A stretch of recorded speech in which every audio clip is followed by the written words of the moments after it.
ఇక మిగిలిన డీటెయిల్స్ చూద్దాం. గ్రామీణ ఉపాధి హామీ పథకంలో మహాత్మా గాంధీ పేరు కొనసాగించాలని తమిళనాడు సీఎం విజయ్ ప్రధాని నరేంద్ర మోదీకి లేఖ రాశారు.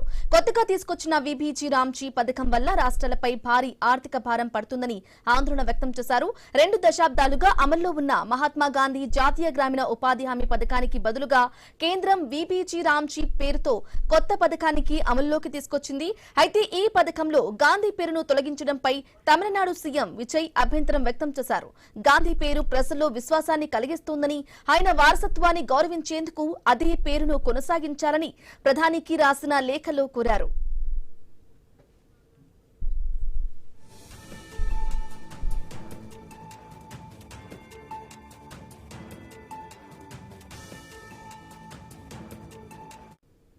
ఇక కొత్త పథకం ప్రకారం కేంద్ర రాష్ట్ర నిధుల వాటాను 60 నుంచి 40 నిష్పత్తిలో నిర్ణయించడం వల్ల తమిళనాడుపై ఏటా 5,000 కోట్లకు పైగా అదనపు భారం పడుతుందని విజయ్ పేర్కొన్నారు.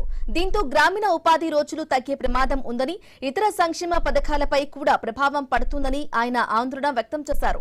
వేతనాలు, పరిపాలన ఖర్చులను పూర్తిగా కేంద్రం భరించాలని, మెటీరియల్ ఖర్చులను 75% నుంచి 25% నిష్పత్తిలో పంచుకోవాలని తమిళనాడు ప్రభుత్వం కోరుతోంది.